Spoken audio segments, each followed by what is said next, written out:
Between June 1941 and February 1942, the Third Reich and the Soviet Union clashed in a titanic struggle which changed the course of history.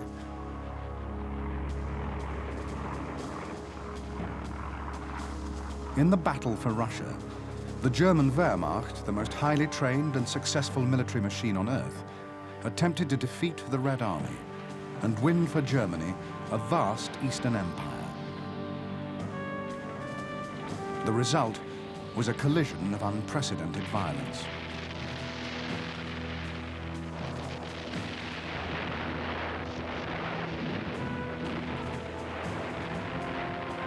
Beginning with the German invasion and culminating in the fight for Moscow, more men, tanks, guns and aircraft were committed to the inferno than had ever before been thrown into any battle.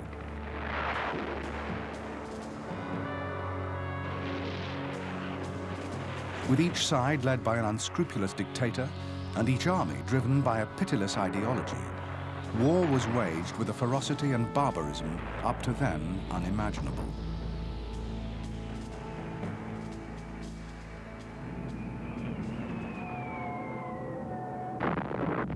To Adolf Hitler, the assault on the Soviet Union was meant to bring a victory unmatched in the annals of warfare. In reality, the battle for Russia would end in disaster for Germany. Instead of a lightning conquest, the Wehrmacht would suffer a catastrophic defeat, a defeat that would mark the beginning of the end for Hitler's Reich.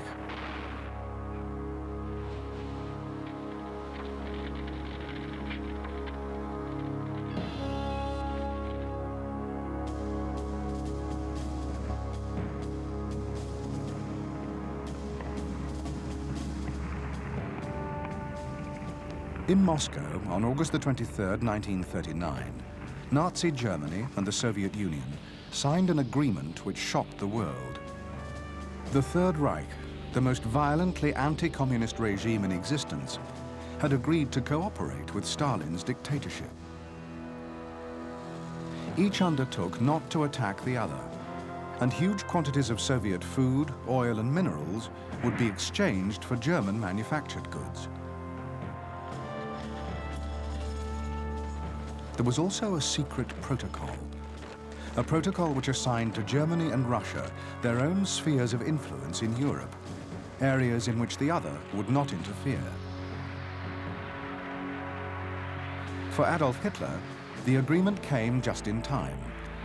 His armies were already massing on the Polish border, and he needed an absolute assurance from the Russians that they would not intervene if he invaded. 8 days after the signing of the Nazi-Soviet pact, German armies surged across Polish frontiers.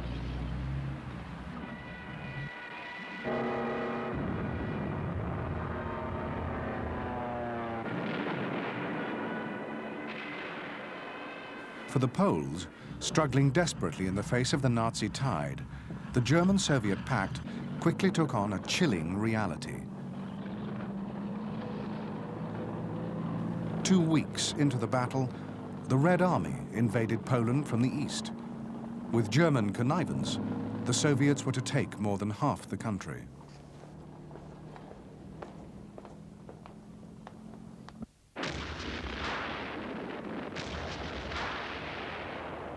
Within a few days of Hitler's attack on Poland, Britain and France had declared war on Germany. To Joseph Stalin, the sight of the great European powers at each other's throats was deeply satisfying. It was a priceless opportunity to seize yet more territory with little fear of opposition. Anxious to strengthen his northern flank, Stalin demanded strategically important areas of Finland. He was refused, and on November the 30th, 1939, 29 divisions of the Red Army attacked across Finnish borders.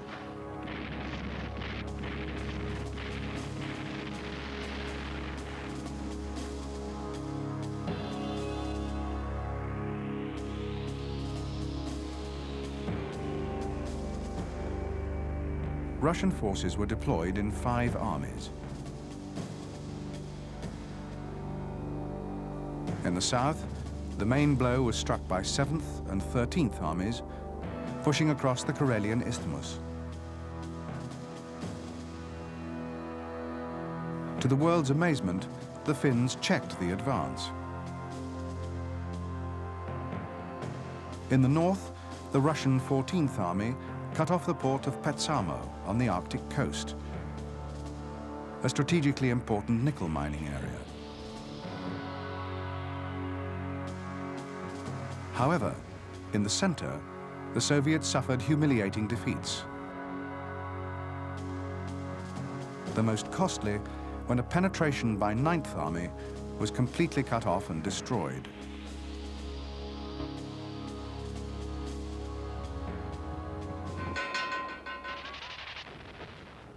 The battle for Finland lasted 4 months, during which a Finnish army of only 9 divisions fought with exceptional determination. The terrain was a wilderness of lakes and forests, greatly favoring the defenders.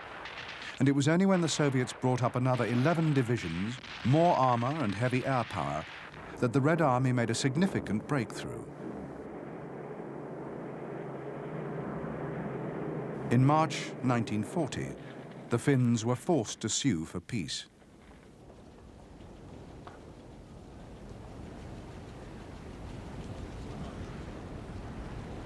To the Red Army, which had thrown 1 million men into the battle, the cost of the Finnish war was almost 200,000 killed.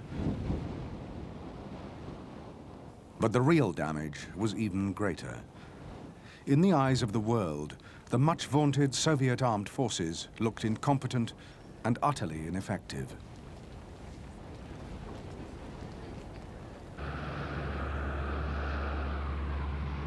Less than a month after the end of the Soviet-Finnish War, Adolf Hitler launched his own campaign of conquest in Scandinavia.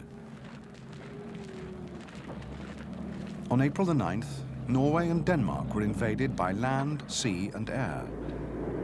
The invasions were carried out with ruthless efficiency.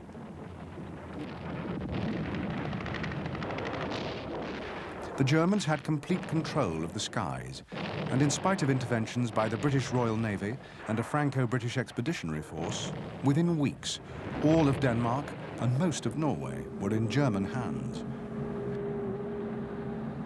However, for the Western Allies, the worst blows were yet to come.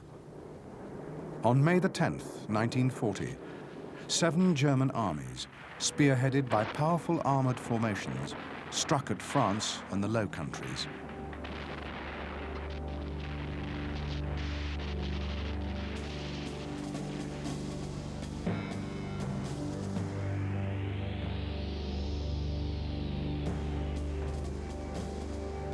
For the campaign in the West, the Germans deployed 3 army groups.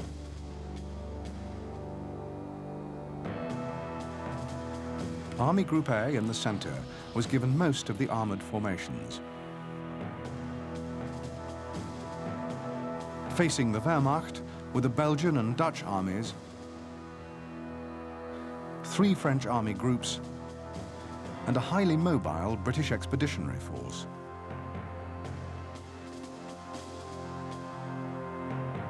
In the north, Army Group B swept into Holland and northern Belgium,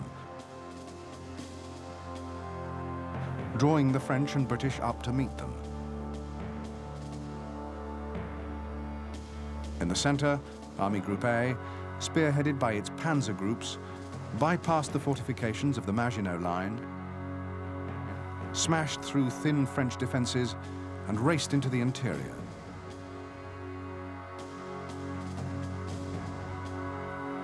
The tanks then swung north to reach the Channel coast. By May the 27th, most of the Allies' best divisions and almost all their mobile formations were trapped in a huge cauldron.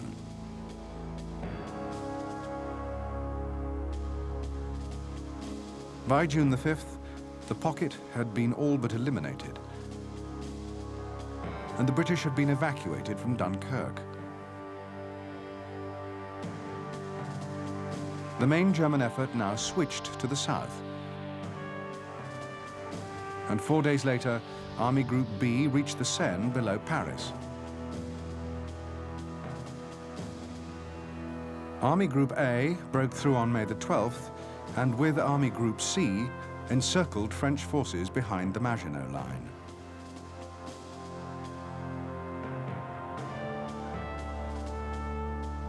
With the French retreating all along the front, on June the 17th, the government sued for peace.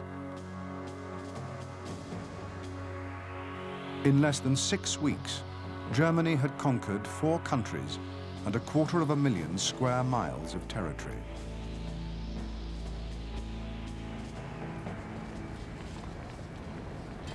On June the 22nd, the French signed the armistice that confirmed Adolf Hitler as master of Western Europe. The campaign had succeeded beyond his wildest dreams. But even as his generals looked forward to their field marshals' batons, their estates, and the wealth of plunder that would be theirs, Hitler's own thoughts were elsewhere. He had won his empire, but he also faced a fundamental strategic problem. To sustain the German military machine, the Reich needed oil, raw materials, and foodstuffs, and neither Germany nor the newly conquered territories could provide them. Hitler worried that Germany was already dependent on huge imports from the Soviet Union, and there was no telling how long these would be forthcoming. Even more troubling, Russia had once again taken advantage of German commitments in the West.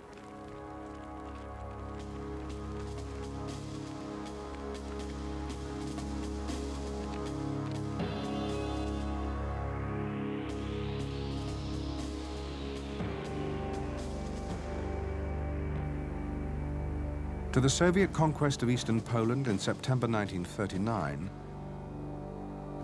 and the seizure of Finnish territory that winter, Stalin now added the Baltic states of Lithuania, Latvia, and Estonia. In June 1940, they were declared part of the Soviet Union, threatening German trade in the Baltic.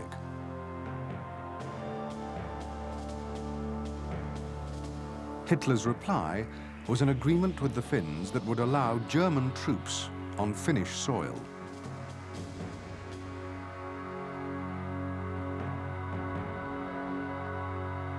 The next stirrings of Soviet ambition were felt in the south. Romania was ordered to hand over Bessarabia and northern Bukovina. And on June the 27th, these territories were occupied by the Red Army. Romania was Germany's main source of oil, and the Soviets now had strong forces massed within striking distance. Hitler's response was to deploy powerful formations in Poland, and later he would win a string of agreements, allowing him to send German troops to Romania, Hungary, and Bulgaria.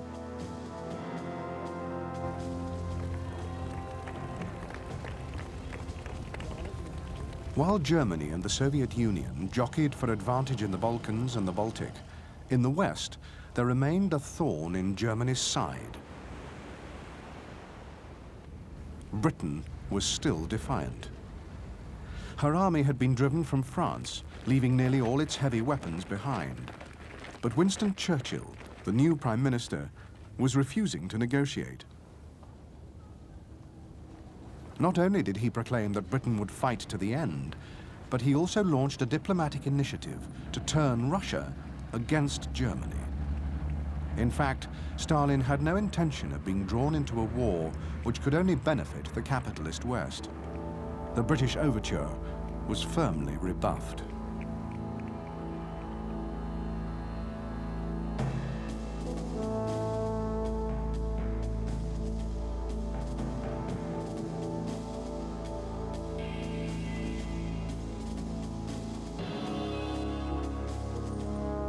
By the time Adolf Hitler had returned to Berlin after his triumphant campaign in France, he had already made up his mind to attack and conquer the Soviet Union.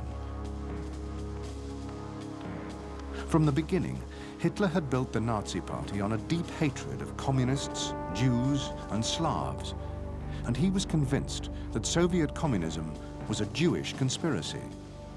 Now he had a unique opportunity to destroy his ideological and racial enemies. At the same time, he could win for Germany the resources that would secure the Reich for generations to come. Hitler was haunted by two great fears. The first was that the Soviet Union, already embarked on a massive armaments program, would soon be so well prepared for war that the chance of a successful German attack would vanish forever. The second was the prospect of an alliance between Russia, Britain, and the United States. An alliance which Germany's slender resources could never defeat. Hitler concluded that the Reich's only hope of survival lay in the complete destruction of the Soviet Union. However, it would have to be done within a year at the very most. On July the 31st, 1940, Hitler announced to his senior military commanders that he intended to attack Russia not later than the summer of 1941. The generals protested that with Britain still hostile, Germany was exposing itself to the danger of a war on two fronts. Hitler dismissed their fears. He had seen the Red Army's dismal performance in Finland, and now he predicted, "You have only to kick in the door, and the whole rotten structure will come crashing down."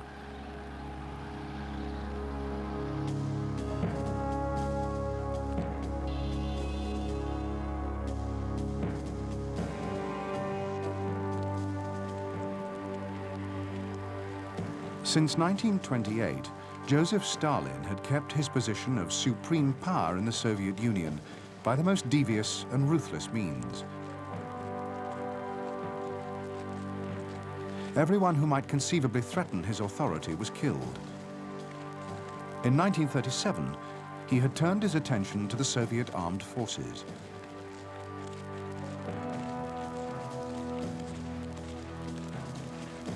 In a relentless sweep, Stalin executed all 11 deputy commissars for defense, 3 out of 5 field marshals, 13 out of 15 army commanders, and tens of thousands of middle-ranking and junior officers.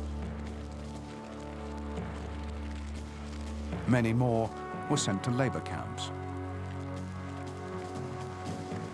Stalin replaced the executed senior commanders with cronies from his Civil War days, however incompetent, and within a year, the Red Army was firmly under the dictator's personal control. In 1940, the army's humiliation at the hands of the Finns had persuaded Stalin that the Soviet armed forces had to be reformed.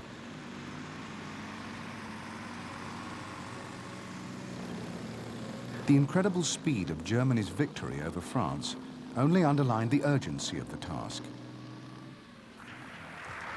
However, with so many of Russia's most effective commanders gone, progress was slow and hesitant.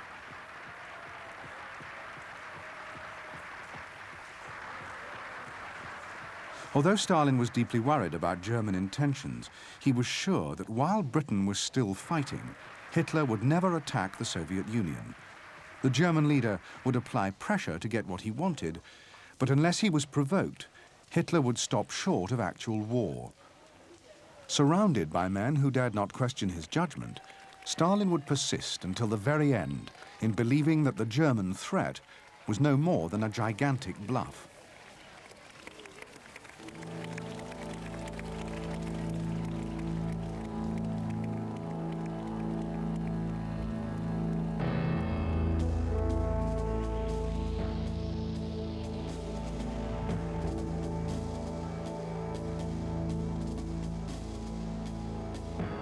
The key to a German victory over Russia would be speed above all else.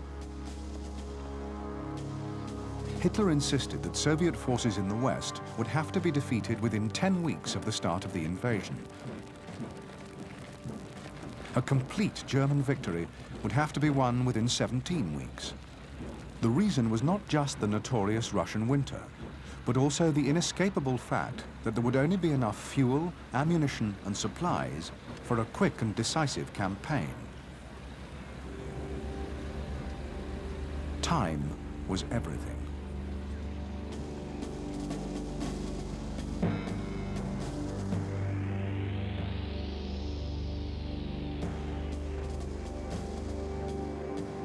From the start, German planners had to take account of a major natural obstacle which lay in the path of any direct thrust into the Soviet Union.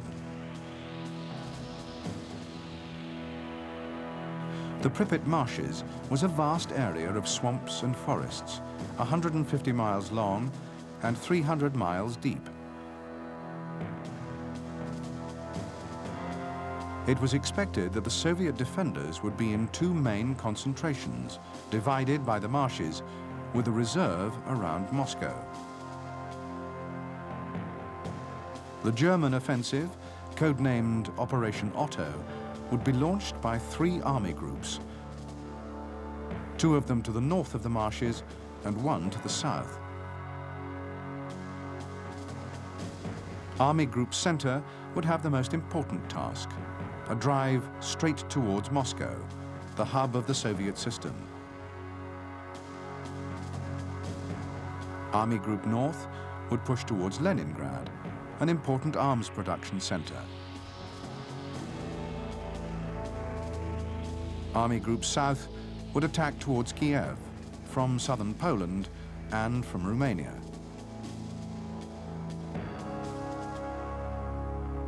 After all 3 army groups had pushed deep into the interior, the northern and southern groups would swing inwards to support Army Group Center for the final advance on the Soviet capital. The threat to Moscow would draw in the remnants of the Red Army and ensure their total destruction.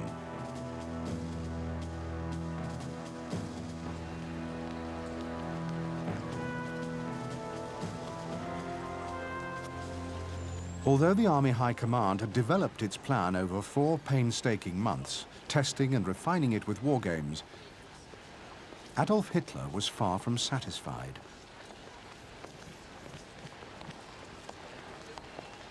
Haunted by the fate of Napoleon, who had taken Moscow but failed to destroy the Russian army, he insisted that the Soviet capital was irrelevant.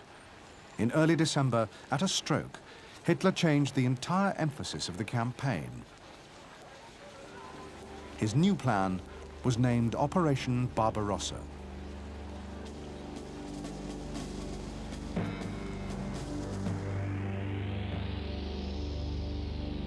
Hitler insisted that the Red Army had to be destroyed west of a line linking the rivers Dnieper and Dwina. His plan was designed, above all else, to prevent the enemy from withdrawing into the interior. As before, Army Group North would strike towards Leningrad. Army Group Center would force a breakthrough towards Minsk and Smolensk. However, in the new plan, their main task would be to destroy the Red Army in the north. They would achieve this by 2 encirclement operations, one around Minsk and the second in the Baltic states. The Baltic offensive would culminate in the capture of Leningrad and give the Wehrmacht valuable ports to supply its offensive. Below the Pripyat Marshes, Army Group South would make a single thrust towards the Dnieper at Kiev and would drive southeast along the river to prevent a Russian withdrawal. The Soviets would be attacked from the rear and annihilated. Army Group South would then push east towards the industrial Donetsk Basin and the oil fields of the Caucasus.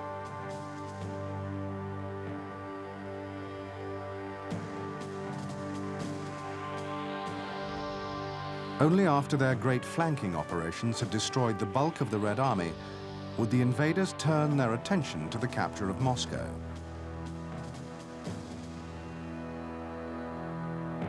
After the destruction of the reserve Russian armies and the fall of the Soviet capital, the next stage would be the establishment of a German defensive line stretching from Archangel to the River Volga.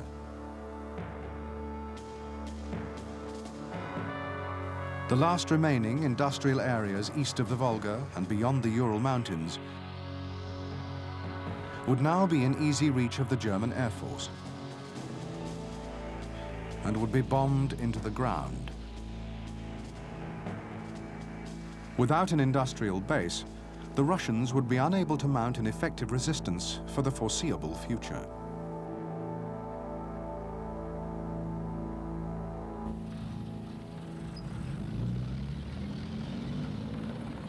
Operation Barbarossa depended for its success on the performance of the armored formations which would spearhead every thrust. However, the men who led the panzer groups were already deeply unhappy with the plan. Heinz Guderian, the tactician who had done most to develop German armored warfare, pleaded for a bolder stroke. The panzers, stripped to their fighting core and supplied by parachute drop, should race deep into the Soviet Union, perhaps even to Moscow, completely paralyzing the Russian defense.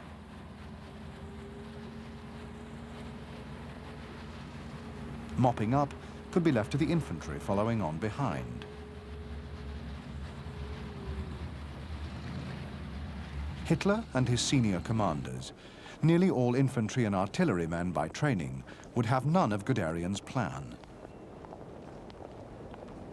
The panzers were to fight classic battles of encirclement, no deeper than a few hundred miles into the Soviet Union. In the early stages, the armor would even be controlled by infantry generals.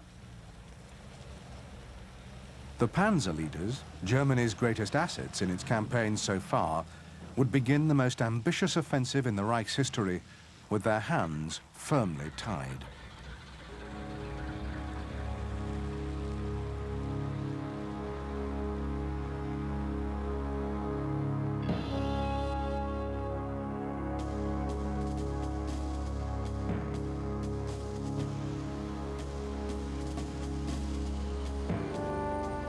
Since the start of the war in Europe, the Soviet Union had been building vast stockpiles of food, strategic metals, and oil.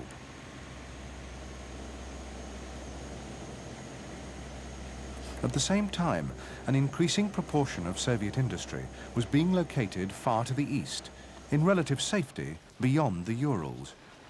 However, Stalin resolutely ignored advice to move the strategic stockpiles east as well. The disagreement was part of a larger dispute between Stalin and his military planners. Where should the forces defending the Soviet Union be deployed? On the western borders or deeper inside the Russian heartland?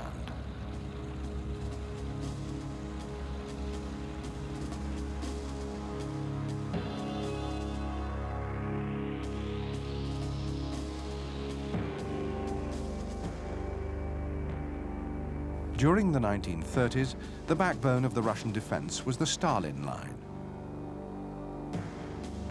a series of fortified areas. The most formidable stretches were in the north, those between the Pripyat marshes and the upper Dniester, and those guarding the approaches to key cities and towns near the frontier zone: Leningrad, Pskov, Smolensk, Kiev, Korostan, and Odessa.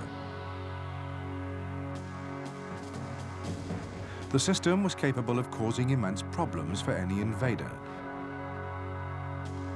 and it sheltered the main Red Army formations along with their supply depots and training areas. By 1941, Russian expansion in Poland, the Baltic, and Romania had left the defenses of the Stalin Line well to the east of the Soviet frontier.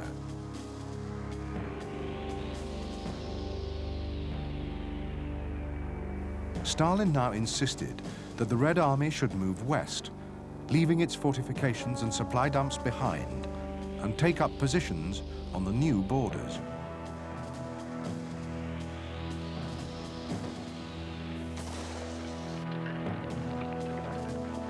Stalin's insistence on a forward defense was strongly opposed by many Russian commanders. They feared that in the event of a German attack, they would be outflanked all too quickly. There was little time to build new defenses, and the army's lines of communication to its base areas were now dangerously stretched. Nor were there adequate mobile forces well behind the borders to counterattack a German breakthrough. Stalin, however, had his own agenda. He had hopes that he might yet mount another invasion of Finland or snatch more territory in the Balkans.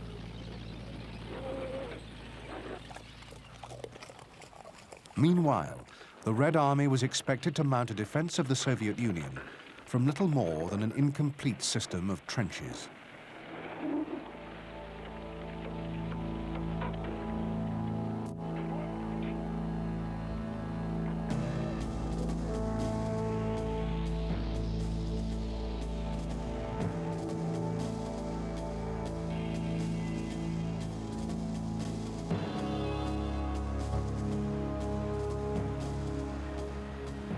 Walter von Brauchitsch was appointed by Hitler Commander-in-Chief of the German Army in 1938.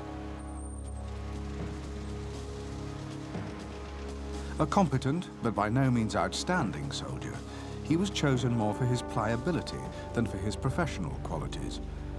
At the same time, the once powerful post of Commander-in-Chief was downgraded, becoming merely an instrument for carrying out Hitler's orders.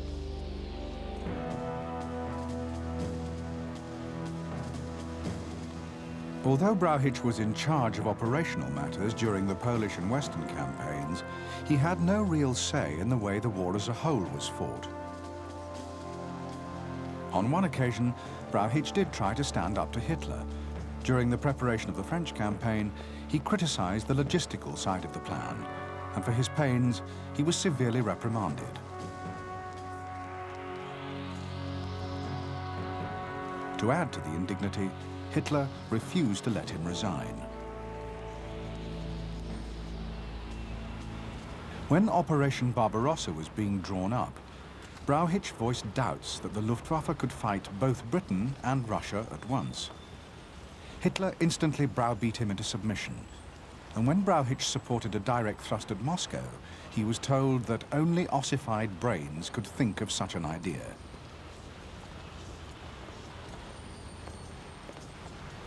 Humiliated, it was the last attempt Brauchitsch made to challenge Hitler's plan or to defend the professional independence of the German army.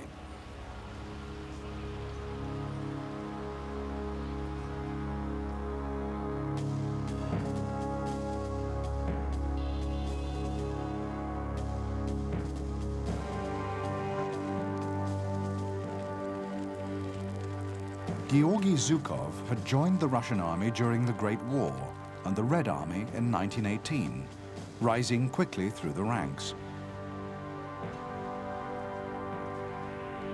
A ruthless and hard-driving commander, utterly intolerant of weaknesses in his subordinates, Zhukov made his reputation during the Russian-Japanese War in Mongolia in 1939. There, he won his victories by insisting on rigid cooperation between artillery, tanks, and infantry, and by a total disregard for casualties.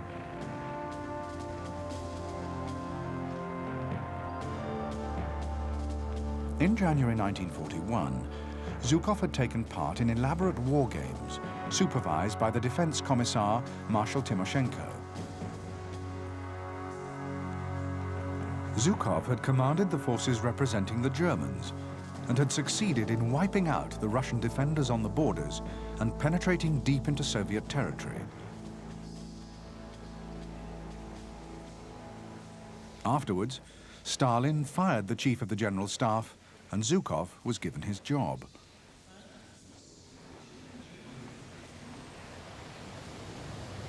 Like virtually all Soviet commanders, Zhukov subscribed to the belief that the best form of defense was attack, and that to do this, room was needed for maneuver.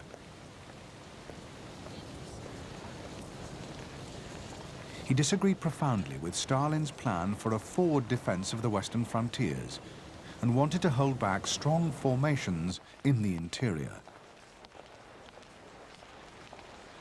Although Zhukov would go on to be one of the few Red Army commanders willing to argue openly with the dictator, this time he did not dare press his case too hard.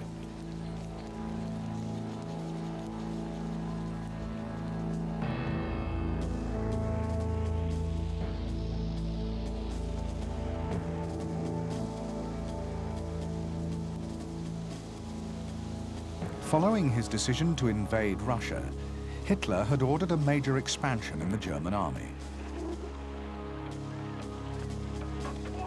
By the time of Operation Barbarossa, it would be almost 4 million strong, with over 200 divisions. However, there would be no corresponding increase in quality. At Hitler's insistence, the number of panzer divisions had been doubled from 10 to 20. Typically, the order had been made without considering where the extra tanks were to come from. As a result, the number of machines in each division fell by more than a third, down to an average of 160 tanks.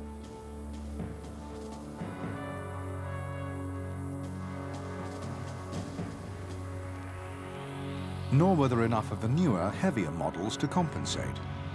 More than half the machines available for Barbarossa would be Mark 1s and 2s and Czech 38s, light tanks never meant to be part of the panzer divisions. There was also a shortage of supporting vehicles. Each armored division needed almost 3,000 trucks to carry infantry, fuel, and other supplies.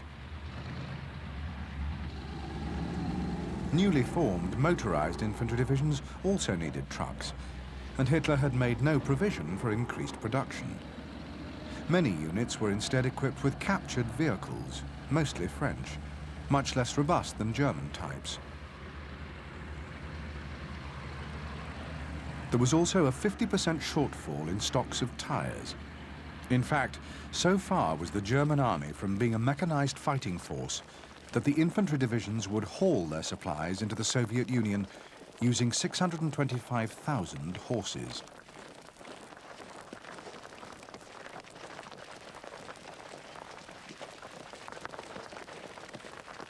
In Poland and the West, the Luftwaffe had played a key role in supporting ground operations. German aircraft had provided an umbrella for the infantry, had disrupted enemy communications, and had hammered troop concentrations and fortified positions. This time, it was by no means certain that the Air Force could perform anything like as well.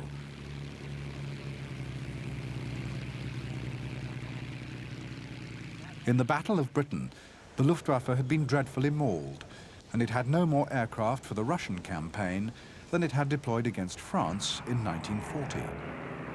Meantime, 1/3 of its available machines were desperately in need of service or repair.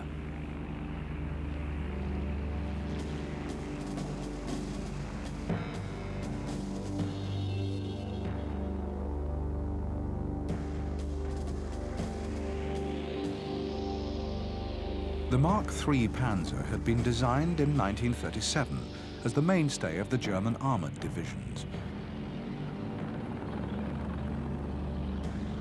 In the Battle of France, the Mark III had encountered Allied tanks with very heavy armor, and its 37mm gun proved nowhere near powerful enough to cope. After the 1940 battles, Hitler ordered the Mark III fitted with a more powerful 50mm L-60 high-velocity gun. However, because of supply problems and the confusion which typically arose when attempts were made to keep up with the Führer's personal interventions, a different gun was actually fitted. The 50mm L-42 had a lower muzzle velocity than the L-60, and in the Soviet Union, it would prove ineffective against the thick, sloping armor of the latest Soviet tanks.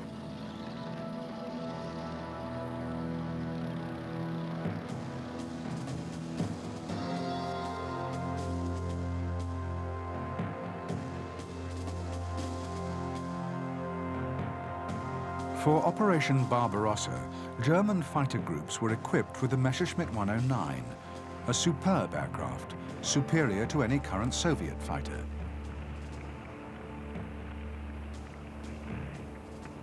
The 109F, which reached the squadrons in the spring of 1941, was a substantial improvement on its predecessor.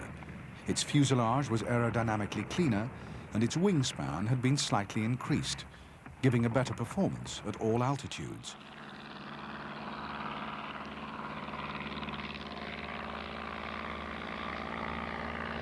The airframe was also strengthened to exploit the extra power offered by new versions of the DB601 engine.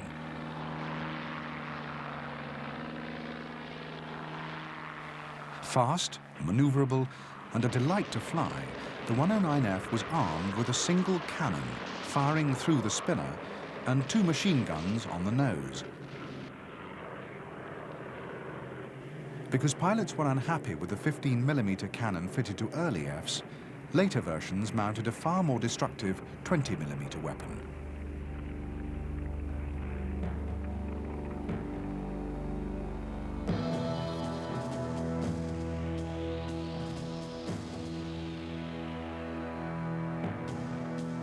The Pak-36 anti-tank gun had entered service with the German army in 1938. In the Battle of France, the 37mm weapon had been far from adequate against the heavy armor of many French and British tanks. Its shot could penetrate 50mm of plate at 500 meters, but only in ideal conditions, with the projectile hitting the armor at right angles.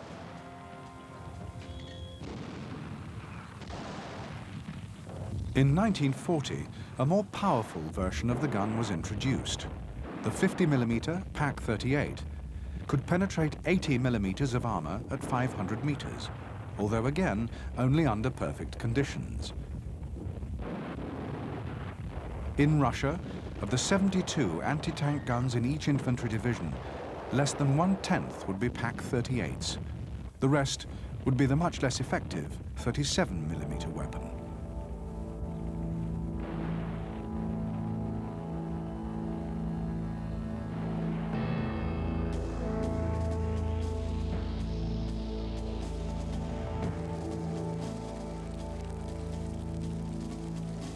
The stunning victories of the previous 2 years had left the German soldier utterly confident of the invincibility of the Wehrmacht.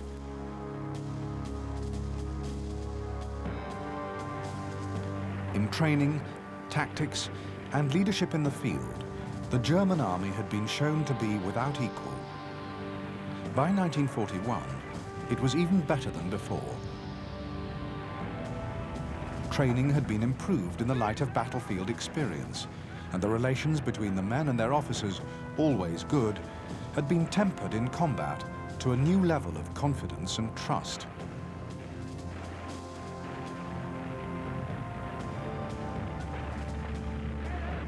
As for the officers themselves, although they were as tactically skilled and as disciplined as at any time in the history of the German army, many had little else in common with their forebears.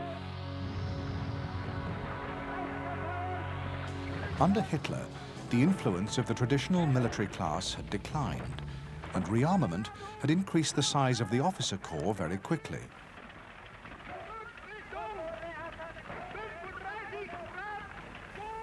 A large number of newly commissioned men were committed Nazis, and even amongst the rest, there was a gradual acceptance of many Nazi beliefs.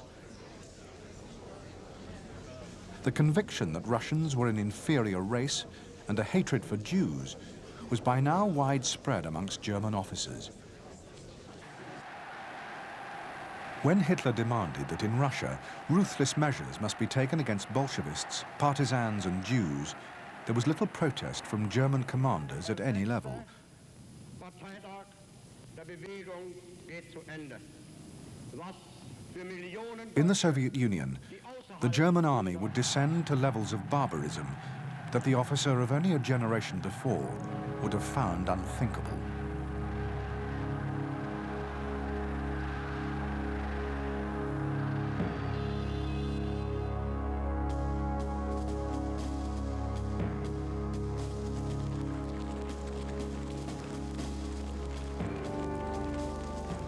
Although the Red Army could field 4.5 million men and 23,000 tanks, more armor than the rest of the world put together, its equipment was mostly obsolete, its doctrines were confused, and its operational effectiveness was abysmally poor.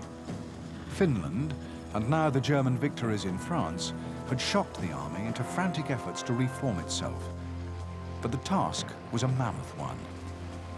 A top priority was rebuilding the large-scale mechanized corps which Stalin had disbanded in 1939. Their tanks had been scattered amongst the infantry divisions, and now they had to be equipped, manned, and trained from scratch.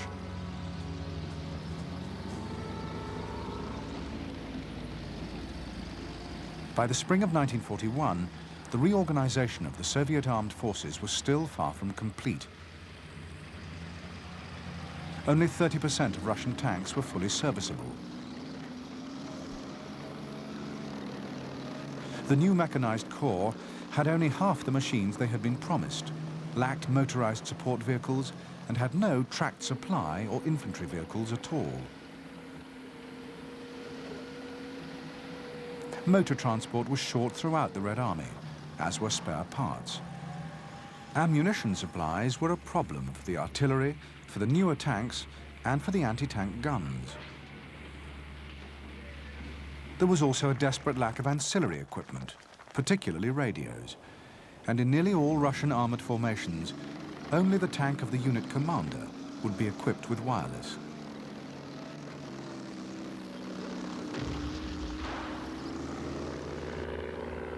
Like the rest of the Red Army, the Air Force was burdened with huge numbers of obsolete machines, and it too suffered from poor maintenance and equipment shortages. The Air Force's problems would be compounded by the fact that of 1,000 airfields in the West, only 200 were operationally serviceable.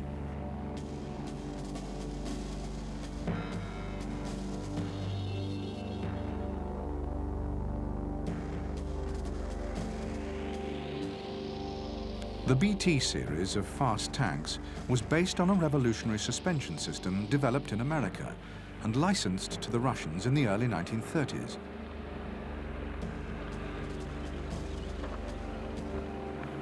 The machines had a superb cross-country performance and were capable of almost 50 miles per hour.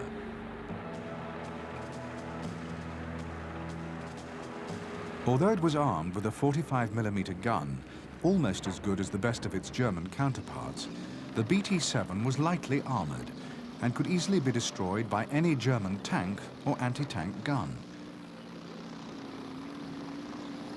BT-7s made up the bulk of Red Army medium tank forces on the eve of the German invasion.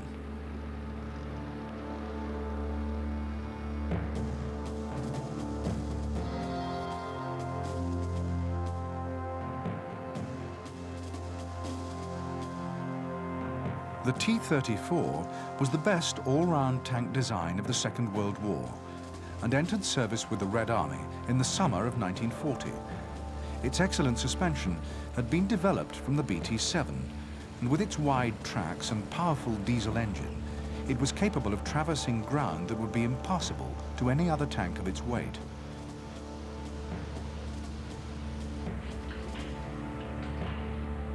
The T-34's armor was thick and well sloped to deflect anti-tank rounds. The tank was armed with a high-velocity 75mm gun, better than any other tank gun in the world. With such a powerful weapon, the T-34 could engage and destroy an enemy at long range with little risk to itself. In the 12 months up to the German invasion, the Soviet Union produced almost 1,200 T-34s. And in spite of initial teething troubles, they would have an effect on the course of the battle, out of all proportion to their numbers.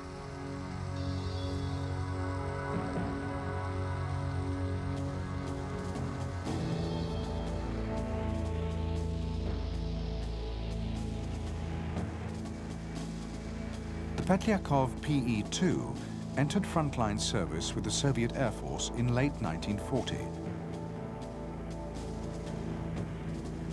Although designed as a high-altitude fighter, it was as a light bomber that the aircraft became one of the most useful weapons in the Russian armory.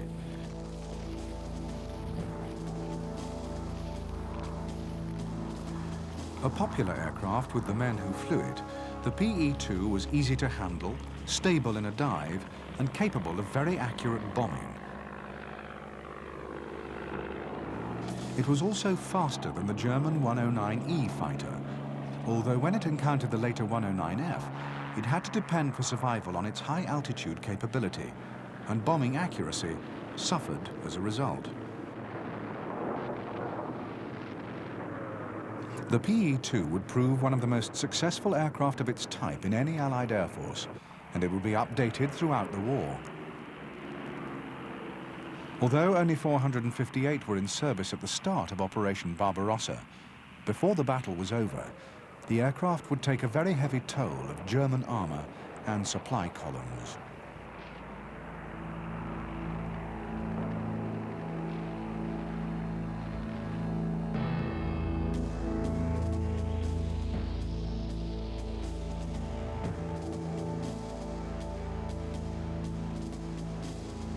Before Stalin's purge, the Red Army had been an innovative and highly professional force. The loss of a whole generation of highly trained men had left it desperately lacking skilled commanders of all ranks. There was a wave of early promotions, and thousands of officers suddenly held commands well beyond their abilities. Of those leading regiments, barely more than 10% had been trained above the level of junior lieutenant. A massive training program was mounted, particularly aimed at infantry officers, but there was little time. The situation was so serious that 4,000 ex-commanders were released from labor camps or brought back from disgrace.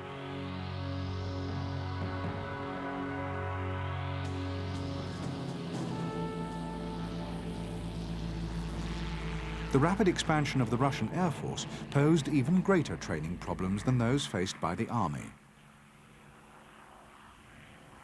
Pilots took a great deal of time to produce, and the flying schools were overburdened and ill-equipped. There was also a shortage of combat-experienced instructors. Many Russian pilots would fight the veterans of the Luftwaffe with only 15 hours flying time behind them, and even amongst the better trained, tactical skills were extremely poor.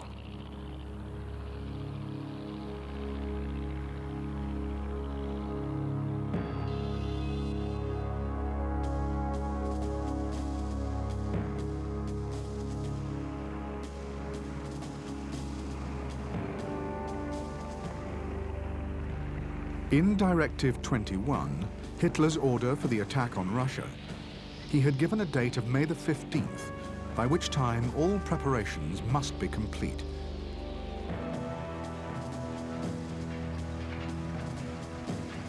By the beginning of the month, nearly 80 German divisions were already in place, their movements covered by an elaborate campaign of deception and disinformation. Dozens of forward airfields had been built in secret, and vast quantities of fuel, stores and ammunition stockpiled close to the jumping-off areas. However, there were already signs that Hitler's timetable was falling to pieces. The winter of 1940 had been exceptionally long and harsh, and the eastern frontier regions were still a quagmire.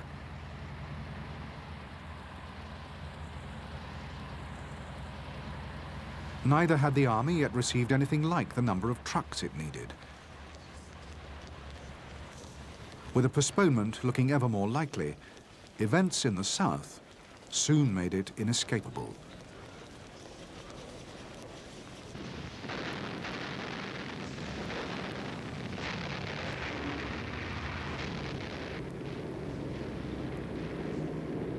In October 1940, Greece had been invaded by the Italians, but the Greeks had succeeded in driving them back to Albania.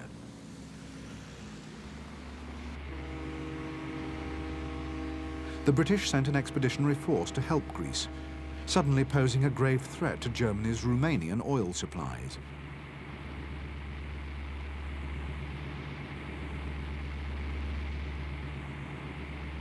Adolf Hitler was furious at the British intervention and ordered the invasion and occupation of Greece.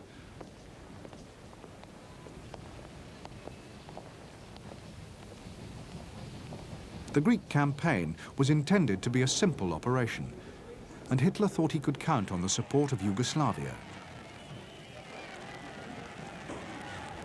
However, on March the 27th, an anti-German faction, encouraged by British agents, mounted a coup and deposed the Yugoslav government. Hitler was forced to improvise. On April the 6th, German troops, led by powerful panzer formations, swept into both Yugoslavia and Greece.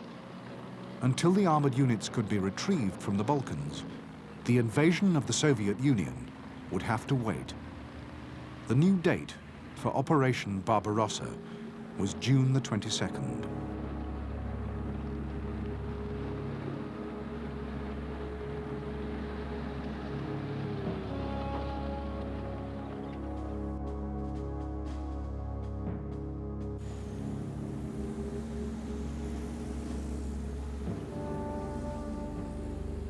The defeat of Yugoslavia took the Germans only 12 days. It was a savage campaign in which the capital Belgrade was bombed into rubble, killing 17,000 civilians.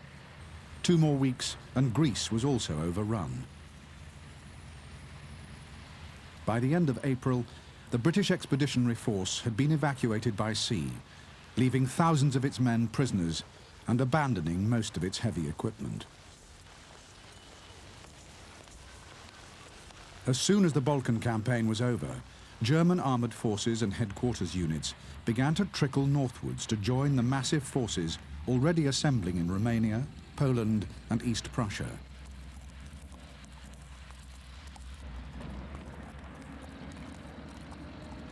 Meanwhile, reconnaissance units of the Luftwaffe worked at a frantic pace. Every available hour of daylight was used to plot Russian troop concentrations, supply dumps, headquarters and airfields, and mark them down for destruction.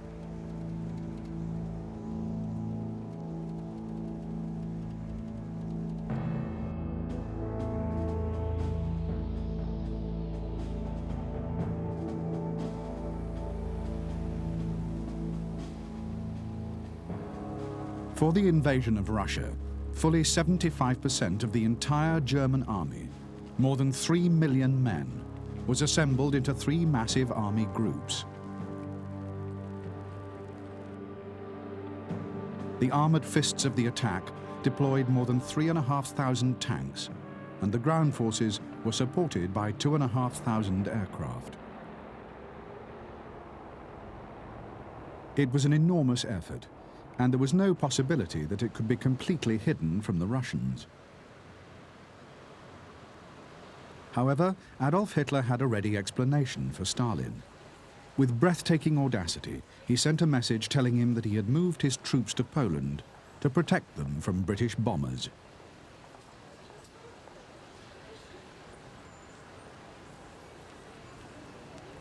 By the beginning of June, the infantry divisions were in place close to the Soviet frontiers. Soon after, the motorized units and armored divisions, the spearheads of the assault, began to edge nearer to their jumping-off positions.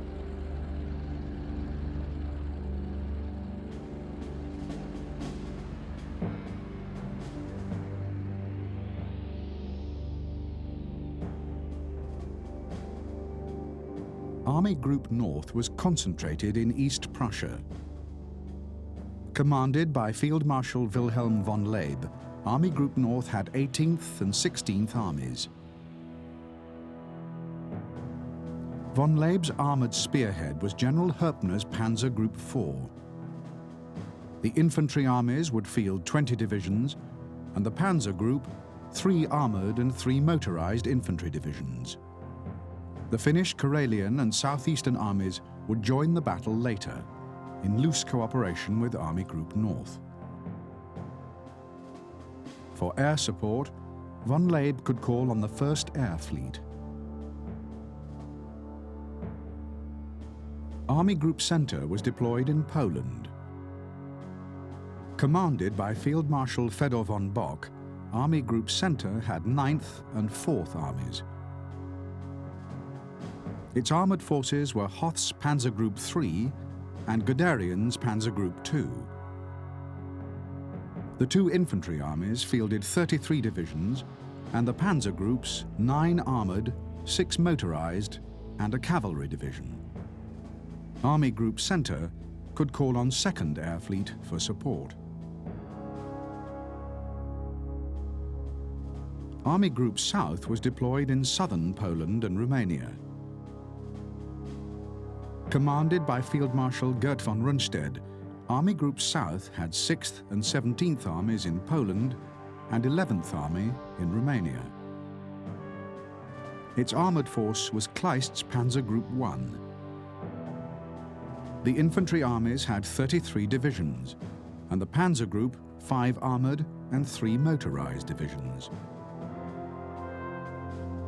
Supporting von Rundstedt would be 2 Romanian armies, the 3rd and 4th, 1 Hungarian and 1 Slovakian infantry corps, and an Italian motorised corps.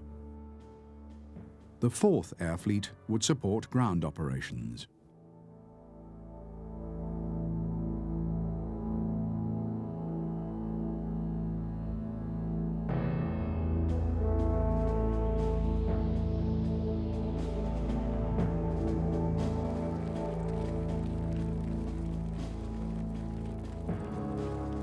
In the last fortnight before the German invasion, the pace of Soviet preparations for war accelerated dramatically.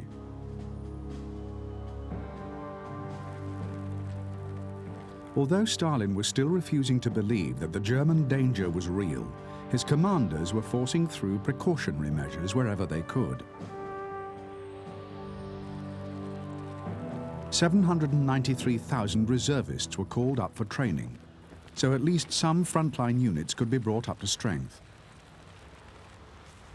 The building of fortifications on the frontiers was stepped up, although to do so often meant stripping army divisions of transport, tractors and men.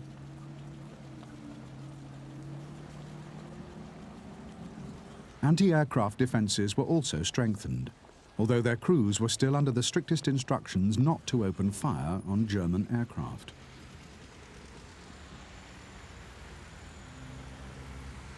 Of total Soviet strength, 2,900,000 were deployed on the western frontiers, along with 15,000 tanks and 9,000 aircraft.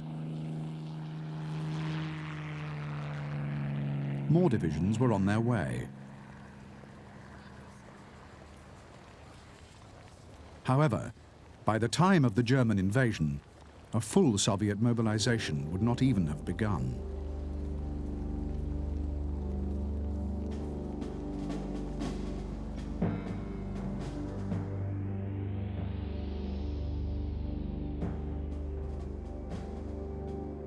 The Western Soviet Union was divided into 4 military areas: the Baltic, Western, Kiev, and Odessa districts.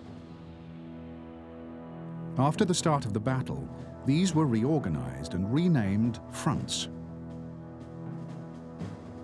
The Northwest Front was commanded by Colonel General Fyodor Kuznetsov. Kuznetsov fielded 8th and 11th Armies, with 27th Army in its second echelon. Altogether, Northwest Front had 28 rifle, 4 tank, and 2 motorized divisions. The West Front was commanded by General Dmitry Pavlov. West Front deployed 3rd, 10th and 4th Armies, with 13th as a Supreme Command Reserve. Altogether, 25 rifle and cavalry divisions, 13 tank and 7 motorized divisions.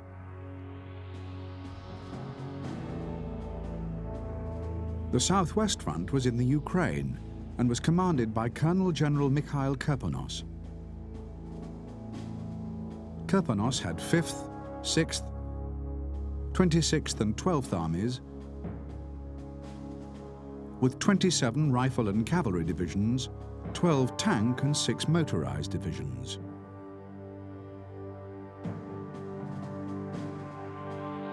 Bordering the Black Sea was the South Front, commanded by General Ivan Chulenev. Chulenev had 9th and later 18th Armies, with 17 rifle and cavalry divisions, 6 tank divisions and 3 motorized divisions. As well as the armies in place with the 4 Soviet fronts, another 4 armies, the 22nd, 19th, 21st and 16th, a total of 114 divisions, were already under orders to move west. These would arrive after the start of the battle. Each of the fronts also had its own aviation component of bombers and fighters for support of ground operations.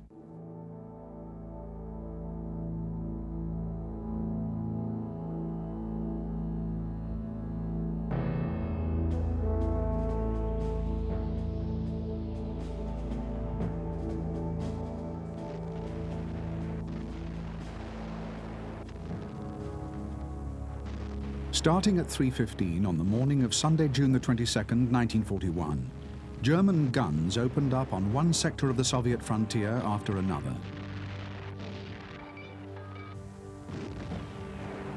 The salvos were carefully targeted. Communication centers, fuel and ammunition dumps, border defenses and barrack accommodation were all pounded without mercy.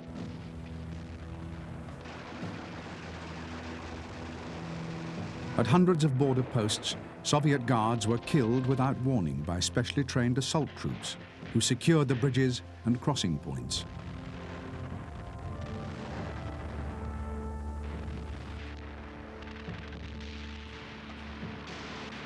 Far behind the beleaguered Soviet frontier units, German warplanes had appeared with the dawn.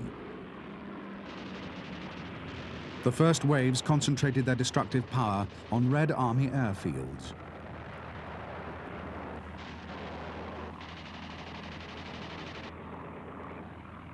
Most Russian aircraft were caught helpless on the ground.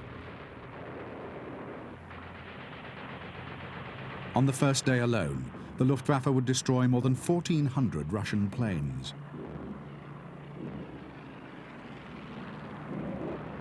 As the hail of high explosives rained on the Soviet frontier defenses and rear areas, Russian commanders frantically tried to interpret their instructions from Moscow.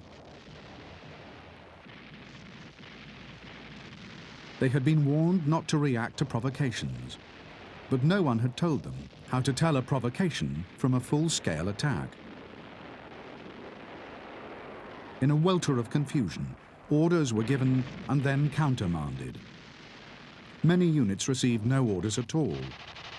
Key communication centers were out of action, bombed, or the victims of nationalist saboteurs trained by the Germans.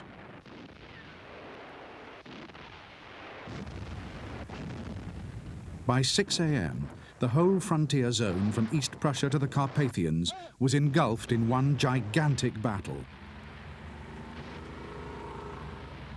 However, it was in the center, in Belorussia, where half of all Germany's mechanized units were in action, that the most crucial battles of the opening phase were about to take place.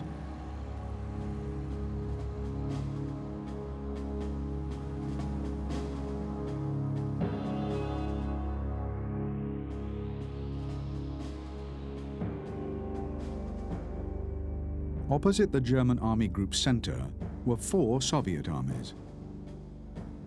The 10th, 3rd and 4th of the West Front and the 11th Army of the Northwest Front. The Russians occupied a salient which jutted into German territory, its center at Bialystok. Beyond Bialystok was Minsk, a key rail junction and guardian of the main highway to Moscow. To the north, Panzer Group 3 smashed through at the junction between the two Soviet fronts and crossed the river Niemen. Panzer Group 2 forced the river Bug, and by the second day had penetrated 40 miles into Soviet territory. With the panzers racing forward on the outside, 4th and 9th Infantry Armies cut into the salient with pincer movements, squeezing between them the Russian armies around Bialystok. The panzers' objective was to meet at Minsk and prevent any Russian withdrawal.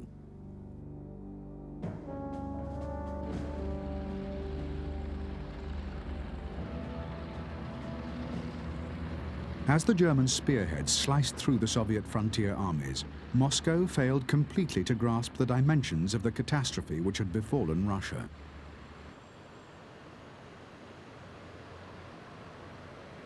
On the evening of the first day, the Defense Commissar, Marshal Timoshenko, had ordered all three Soviet fronts to mount a general counteroffensive and sweep the enemy from Soviet territory. Timoshenko's order was a fantasy.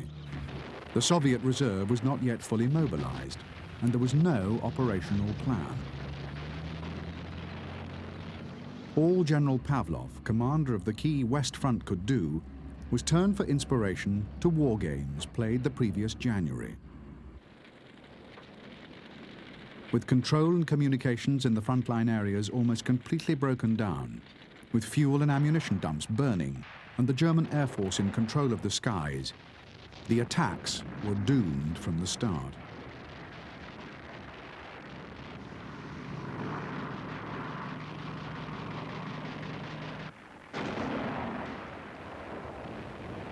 On June the 27th, 5 days after the invasion, the armored jaws of Guderian's Panzer Group 2 and Hoth's Panzer Group 3 closed near Minsk. 200 miles into the Soviet Union and a third of the way to Moscow. It was a stunning achievement. In the vast pocket that had been created around Bialystok and Minsk, 32 Soviet infantry and 8 tank divisions were facing annihilation.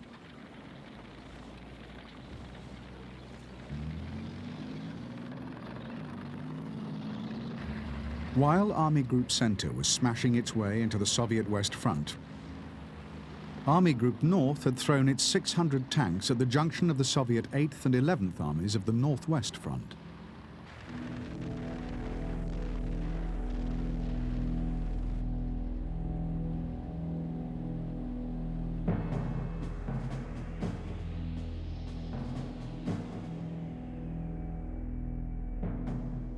The German spearheads were the 41st and 56th Panzer Corps of Panzer Group 4. Their objectives were to cross the rivers Niemen and Dvina, the most difficult natural obstacles in front of Army Group North. On the first day of the attack, the armored spearheads crossed the Niemen and penetrated 50 miles. Near Rozalla, on the second day, 41st Panzer was counterattacked by 300 tanks of the Soviet 12th and 3rd Mechanized Corps.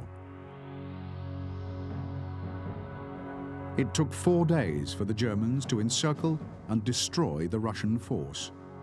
Meanwhile, 56th Panzer Corps dashed for the river Dvina and, in a remarkable coup, seized bridges at Dvinsk intact.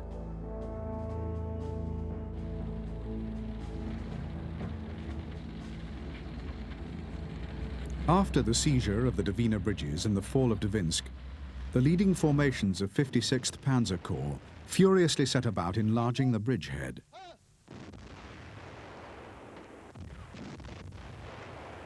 A priceless opportunity now offered itself. An immediate drive forwards would make it almost impossible for the Soviets to defend Leningrad. However, it was not to be. Orders, received with disbelief by the tankmen, were to wait for the infantry to arrive. In the end, the wait would last almost a week.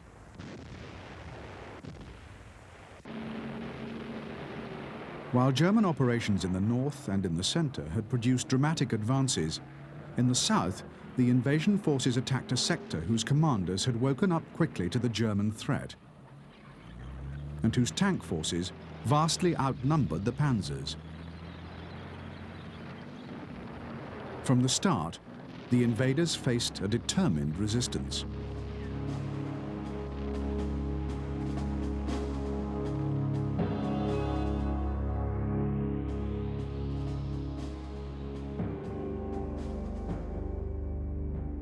On the German side, the left wing of Army Group South was made up of the 17th and 6th Armies, along with one panzer group, the 1st. Opposite stood the Soviet 5th, 6th and 26th Armies. While German infantry struck at the junctions between Russian formations, Panzer Group 1 drove its armored spearhead of 600 tanks towards the town of Brody.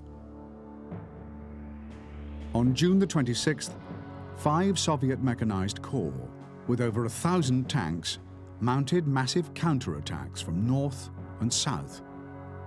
The aim was to cut through the flanks of Panzer Group 1 and meet near Dubno.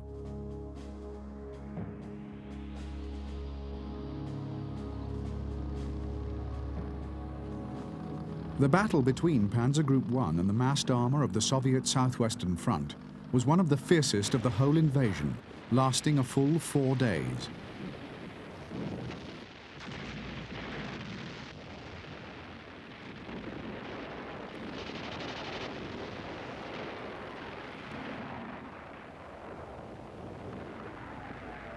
The Russians fought furiously, and crews of German tanks and anti-tank guns found to their horror that the new Soviet T-34s and heavy KVs were almost immune to their weapons.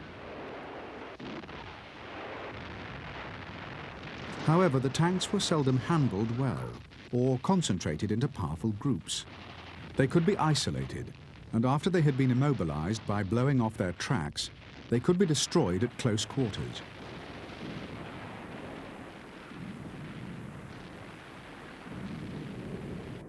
Meanwhile, the Luftwaffe was ranging freely over the battlefield, smashing Russian armor wherever it was found.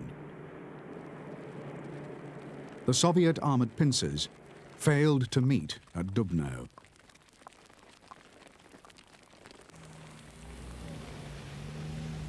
Although Panzer Group 1 took a severe battering in the battles around Dubno, it survived the confrontation, still capable of operations.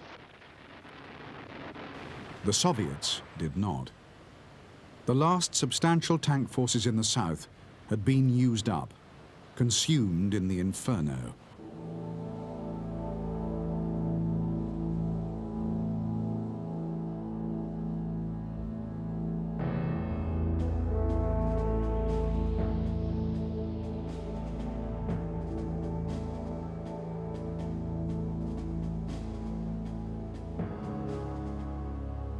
By the end of the first week of Operation Barbarossa, all 3 German army groups had won major battles on the frontiers and had shattered every counterattack which had been thrown at them. The German High Command was jubilant, and there was already talk of reaching Moscow within a fortnight. Hitler told his followers, "To all intents and purposes, the Russians have lost the war." The euphoria would last barely a week. Events would occur on the Central Front that changed Hitler's mood from exuberance to extreme anxiety.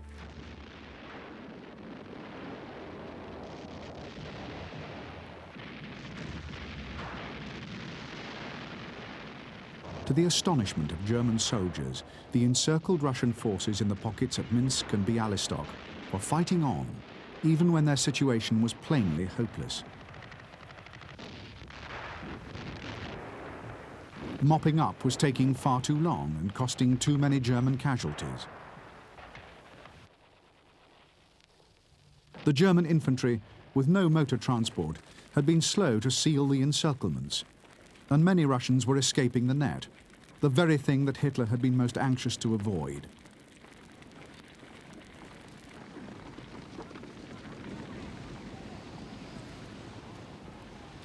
Although 290,000 Russian prisoners were marched westwards, and 1,500 guns and 2,500 tanks were destroyed or captured, 250,000 Russian soldiers would evade the trap or fight their way back to Soviet lines.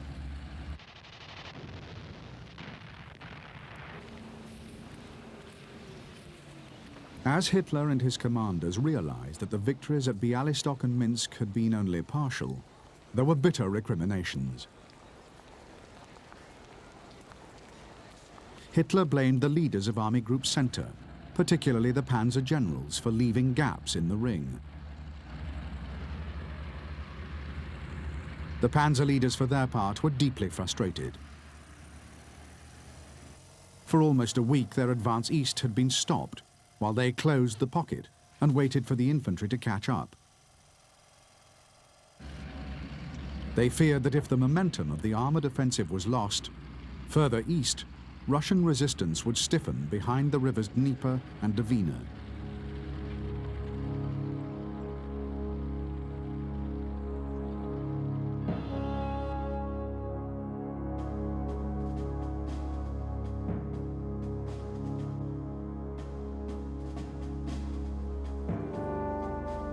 On July the 3rd, Joseph Stalin made his first broadcast to the Soviet people since the start of the German invasion.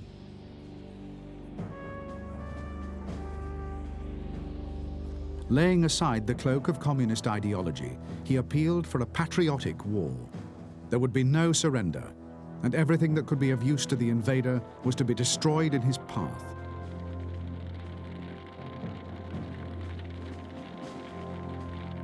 Behind the lines, partisan bands were to be formed, and meantime, the strategy was to defend the Soviet Union as far to the west as possible, where most of its population and its industries were based.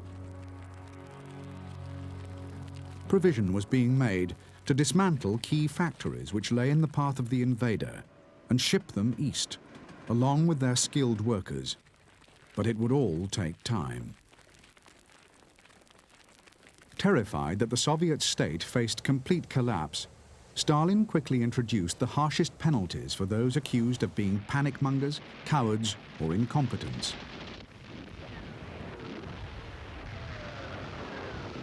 In the following weeks, Pavlov, the commander of West Front, was executed, along with members of his staff.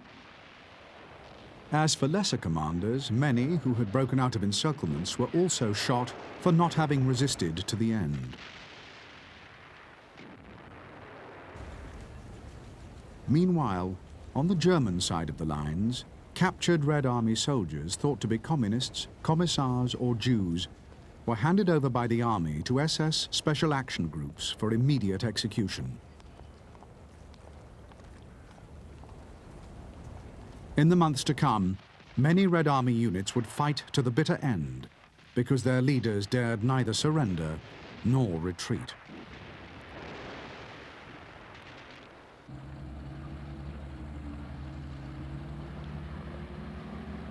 On the same day as Stalin called for a great patriotic war, the Panzer leaders of Army Group Center at last got the go-ahead to resume their drive east.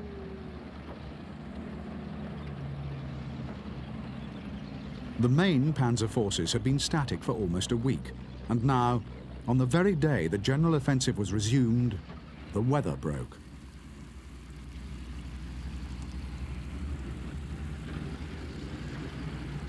As sudden rainstorms, typical of early July, turned the sandy tracks into streaming rivers of mud, the advancing armored divisions found themselves immobile for hours at a time. All the while, the Russian defense became more determined. Many bridges were blown, and for the first time, mines were laid to slow the German advance, an easy task with the convoys confined to the very few roads. The delays gave the Soviets time to organize for a massive armored counterblow.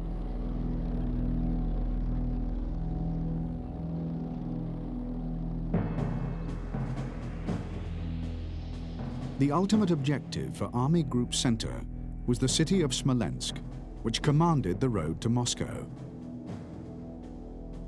Facing the Germans, along the rivers Dnieper and Dvina, were stretches of the old Stalin Line fortifications.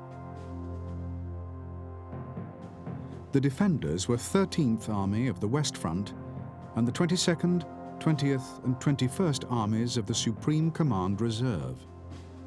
Another army, the 19th, was forming up at Vitebsk, while the 16th was arriving at Smolensk. It was the threat in the north, from Panzer Group 3's 39th Panzer Corps, that most worried the Russians. On July the 6th, 20th Army's 7th and 5th Mechanized Corps launched an attack with 700 tanks. The Germans had overwhelming air support, and in a 3-day battle, the two Soviet mechanized corps were virtually wiped out. Meanwhile, 20th Panzer Division won a bridgehead on the eastern bank of the Dvina and threatened Vitebsk. To the south, away from the main crossings, Panzer Group 2 launched surprise attacks, forcing the River Dnieper. The 13th Army was pushed back, losing 5 divisions. As both German panzer groups drove east, 3 Soviet armies faced the prospect of encirclement around Smolensk.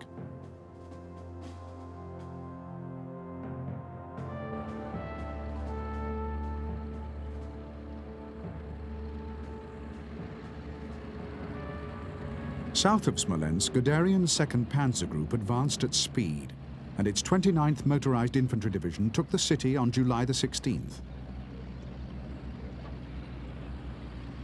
However, to the north, Hoth's 3rd Panzer was moving much more slowly. The terrain was swampy, the rain was still a problem, and the Russians were fighting desperately to escape the trap that was developing. On July the 18th, the great armoured pincers of the 2 panzer groups came within 10 miles of closing. But the jaws would not finally snap shut for another 8 days. In the end, although 300,000 Russians were captured, more than 200,000 would break out to stand between the Germans and Moscow.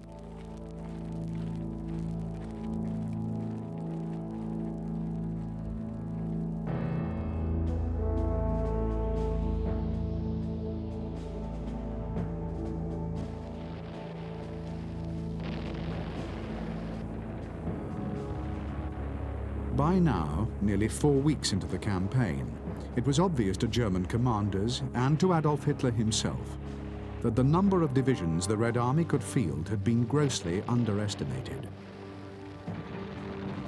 There was no sign that the Soviet Union was about to collapse. In fact, there were worrying threats to the flanks of Army Group Center. On August the 4th, Adolf Hitler flew to Army Group Center's headquarters at Borisov, east of Minsk.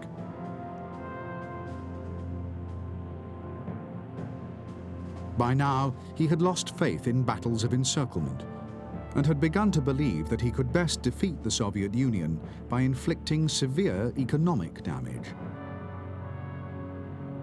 That meant making better progress in the south to cut off Russia's oil, and in the north, the speedy capture of Leningrad.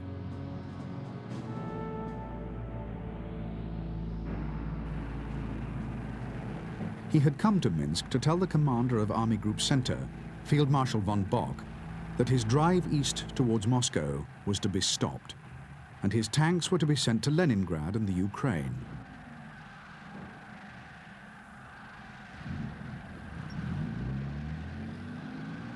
Hitler's plan involved sending the armor on 300-mile detours. The Panzer generals, Guderian and Hoth, were appalled. Moscow was only 200 miles from the front, and most of the Red Army was deployed around the city. The generals were certain that only an attack there gave any chance of winning the war outright. However, Hitler was adamant, and a final desperate appeal by the army commander-in-chief, von Brauchitsch, was rejected out of hand. Hitler complained that his generals knew nothing of the economic aspects of war. The panzers were to be diverted, and that was final.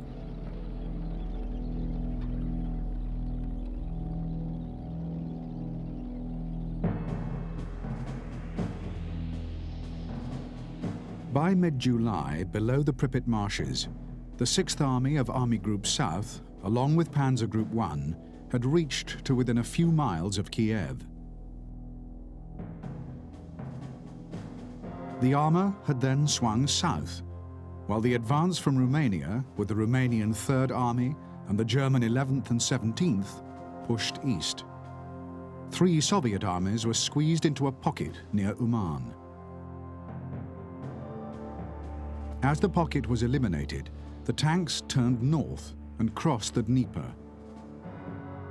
Meanwhile, Guderian's Panzer Group 2 had driven south and crossed the river Desna, with 2nd Army on its right. The 2 panzer groups now threatened to trap 4 Soviet armies and parts of 2 more against the great bend of the river Dnieper.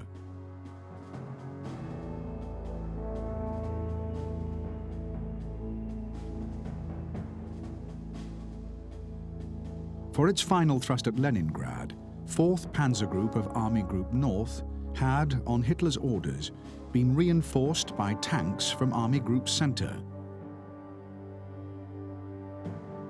On August the 8th, the panzers broke through Soviet defenses, and while 16th Army attacked to the northeast, 18th Army cleared Estonia and advanced around Lake Peipus. By the end of August, Panzer Group 4 and 18th Army had penetrated to within 30 miles of Leningrad. Meanwhile, the Finns had pushed southeast on both sides of Lake Ladoga, reaching the old Finnish-Soviet frontiers.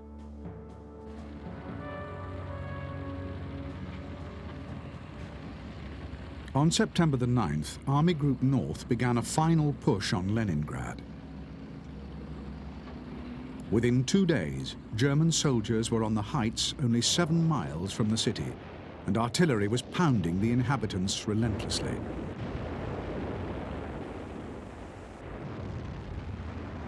Hitler's latest orders were that Leningrad should not be stormed. The advance had severed all of its road and rail links to the rest of the Soviet Union, and the city was now to be bombed, shelled, and starved into submission. The Führer had changed the priorities of the campaign yet again. Leningrad could wait. Army Group North's tanks were to be sent to the center for an all-out drive on Moscow.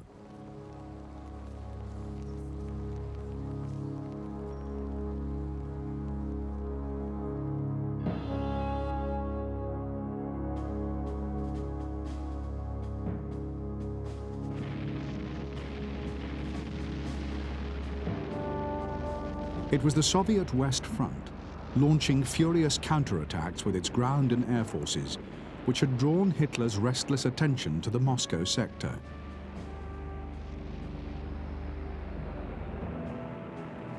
The problem was that Army Group Center was in no position to launch an immediate offensive. It was only 13 days since most of the group's tanks had been sent on their marathon drives to the north and south. These operations, particularly the one around Kiev, had to be finished before Operation Typhoon, the assault on Moscow, could begin.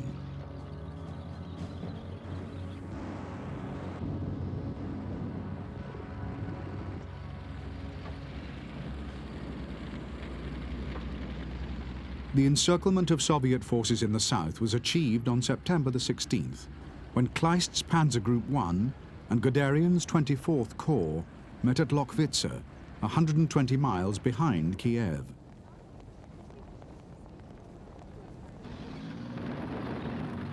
For the Russians, a disaster of staggering dimensions now unfolded.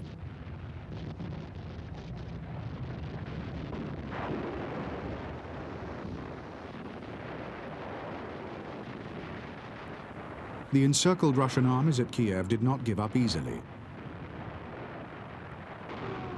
A savage battle in which the Soviets were hammered by artillery, tanks and aircraft had to be fought before the pocket was reduced.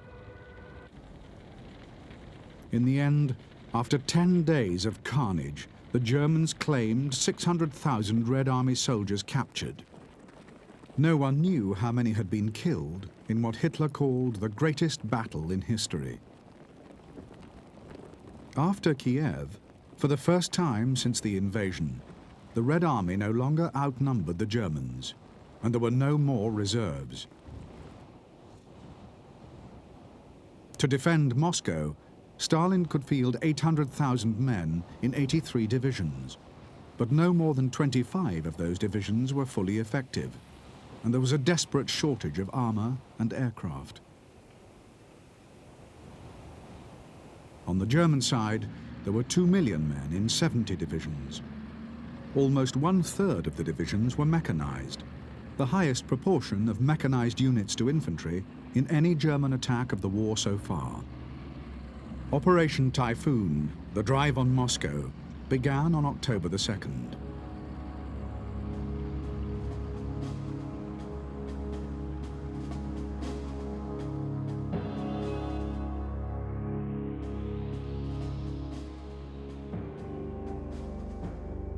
In front of Army Group Center were the Soviet West and Bryansk fronts.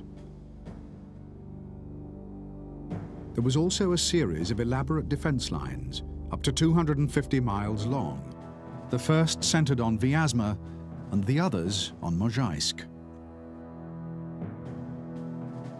The first blow took the Soviets completely by surprise. Guderian's 2nd Panzer Army, returning from the Kiev battle, took Orel, a vital road junction 75 miles behind the first Russian defense line. 3 days later, the panzers pushed on Bryansk, another communication center, while 2nd Army attacked from the west. 3 Russian armies were trapped.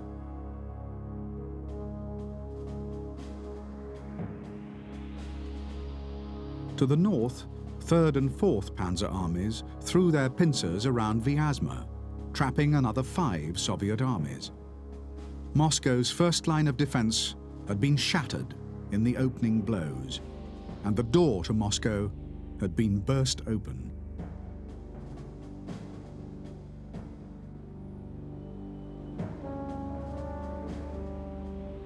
It was Stalin's insistence on manning defensive lines to the very end that made the situation at Bryansk and Vyazma so catastrophic. The pockets yielded 663,000 Russian prisoners, bringing the tally since the start of the invasion to 3 million. Once again, the German High Command allowed itself to believe that the war in the East was won. This time, they were certain their belief was justified.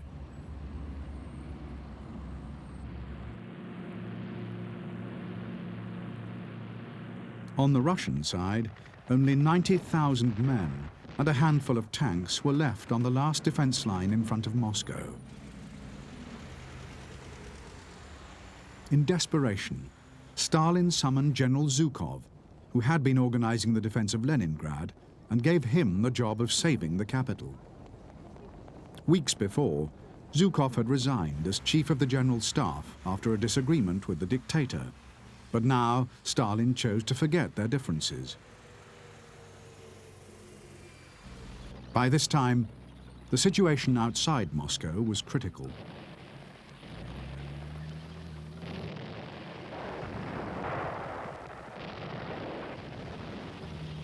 On October the 13th, 4th Infantry Army penetrated the last Soviet defense line at Kaluga. At the same time, to the north, 3rd Panzer penetrated to within 90 miles of the capital and looked set to break into the Soviet rear. For the Russians, serious as the situation was on the flanks, in the center there was mortal danger.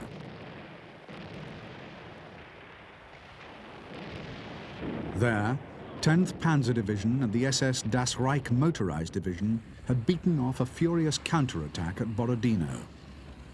They were now driving up the Smolensk to Moscow highway, advancing on Mozhaisk, the key to the central sector of the Moscow defense line, and only 60 miles from the city.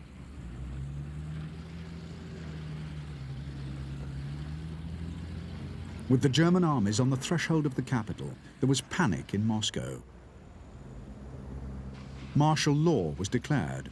Government departments and embassies were evacuated. And there was a frantic effort to build last-ditch defenses in and around the city.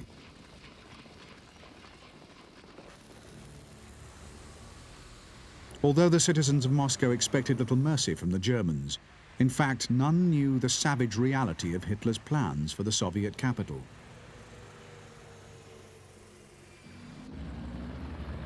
The German armies had been instructed not to accept its surrender. Its inhabitants might be allowed to flee, but the city was to be obliterated from the face of the earth. In its place was to be built a gigantic reservoir.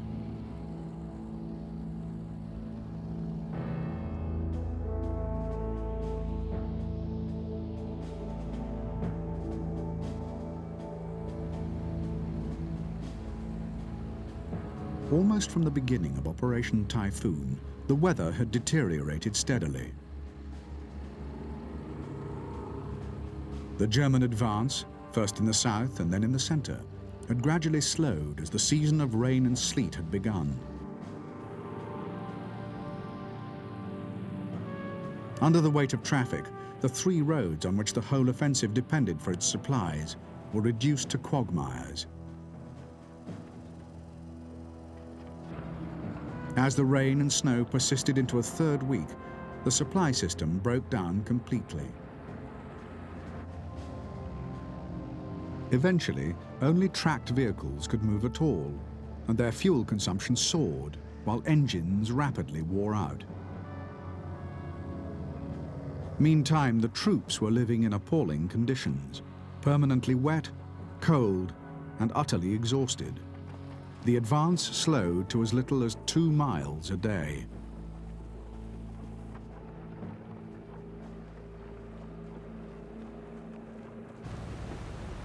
On October the 31st, the German Army High Command ordered a halt in Operation Typhoon. For General Zhukov, the pause was of priceless benefit. Although his forces were desperately weak, down to 190 working tanks, fresh formations were being created at great speed, and in little over a month, 11 new armies would be raised.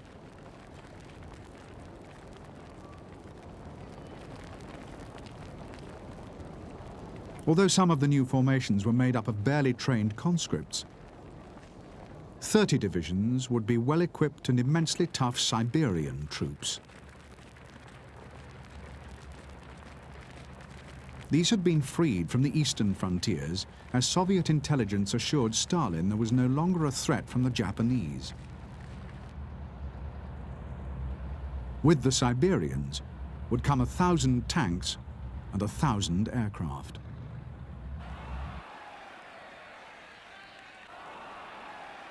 On November the 7th, in a defiant gesture of normality, the annual Revolution Day parade was held in Moscow. The night before, the first severe frosts had hardened the ground. Only 50 miles from the city, the German armored columns were once more capable of movement.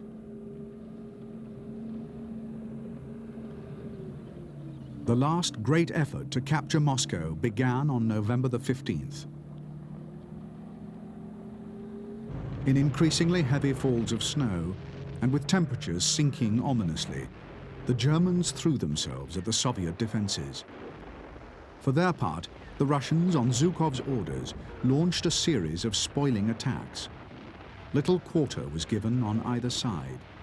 Both attacking and defending troops knew that this could be a war-winning battle.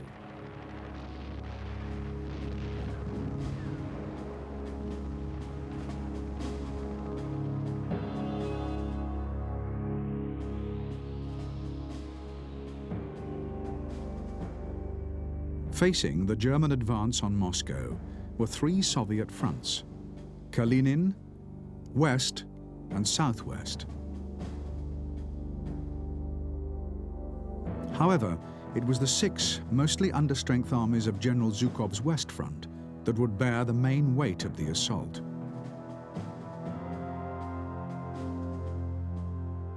The German intention was that 3rd and 4th Panzer armies would cross the Volga Canal and envelop Moscow from the northeast. 2nd Panzer Army would first take Tula, then strike behind Moscow from the southeast to close with the northern pincer. As the Russians reacted and moved to the flanks, 4th Infantry Army would smash in the center.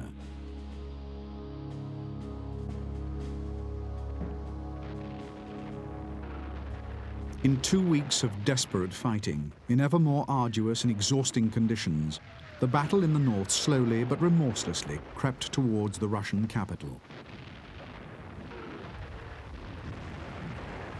However, in the south, against all the odds, Guderian's 2nd Panzer Army was being blocked. At Tula, the Soviet 50th Army, in spite of being almost surrounded, could not be dislodged. Then came a stunning blow for the Germans. At Kashira, on November the 27th, a savage attack by well-equipped Siberian infantry, T-34s, and new Katyusha rocket launchers inflicted a severe and shocking defeat on Guderian's forces.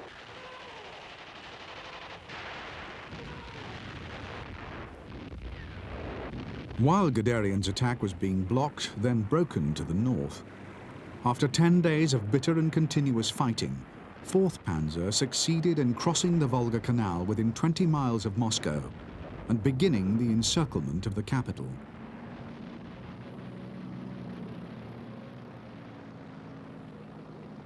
On December the 2nd, a forward patrol penetrated to within 15 miles of the Kremlin.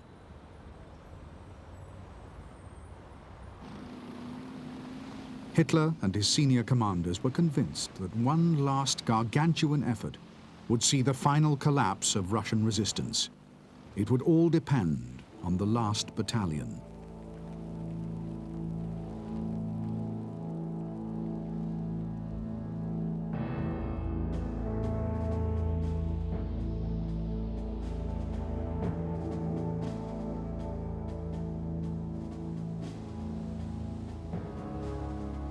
On December the 2nd, the first blizzards of winter swept across the German armies facing Moscow. The war in the east was supposed to have been long since won, and the Wehrmacht had never been equipped for conditions like these. At night, the temperature would soon plummet to as low as -40 degrees Fahrenheit. Frostbite and disease had already begun to cause as many German casualties as the endless Russian counterattacks. Dead and wounded had reached 155,000 in 3 weeks. And the strength of the infantry divisions had fallen to 50%. Meanwhile, the bitter cold caused serious problems for weapons and vehicles. Guns failed as their recoil systems froze, and engines had to be run every 4 hours, devouring fuel that was already in desperately short supply. Most disturbing of all for men who had always been able to count on protection from the air, conditions all too often grounded the Luftwaffe, while the Red Air Force seemed to grow more active as each day passed.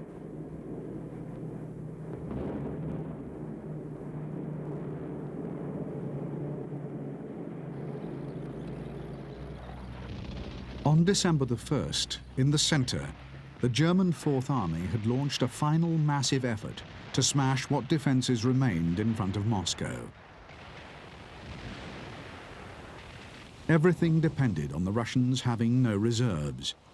However, for weeks, Zhukov had been denied reinforcements, as Stalin had held back increasingly powerful reserve formations, including the bulk of the Siberian divisions and their armour.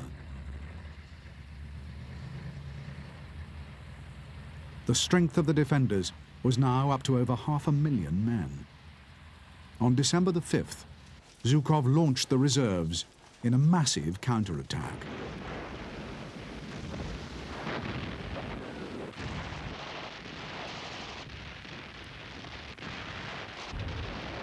The Russian offensive was launched along a front 600 miles long.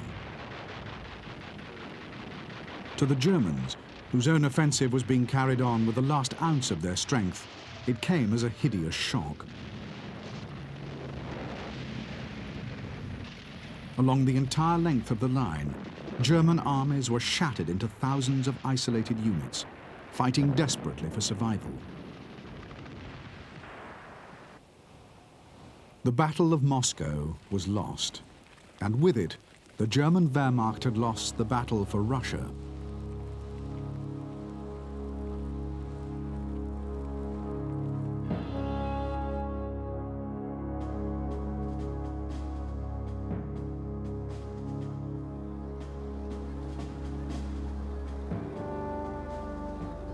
Although the Russians were strong enough to throw the Germans back from the gates of Moscow and liberate 11,000 towns and villages, they were still nowhere near capable of inflicting a decisive defeat on the invaders. A second counter-offensive in January stalled against increasingly solid German defences on a line still deep inside the Soviet Union. The battle for Russia had cost the German army 250,000 dead, 500,000 wounded, and most of its tanks. Hitler fired 2 field marshals and 35 generals, but nothing could change the fate to which Germany was now condemned. No new sources of oil or strategic materials had been won, and the Wehrmacht was embroiled in conflicts on 2 fronts. Worst of all, America had entered the war the previous December. Hitler now had to face the very thing he had been desperate to avoid from the start: Russia, Britain, and the United States in an alliance Germany could never hope to defeat.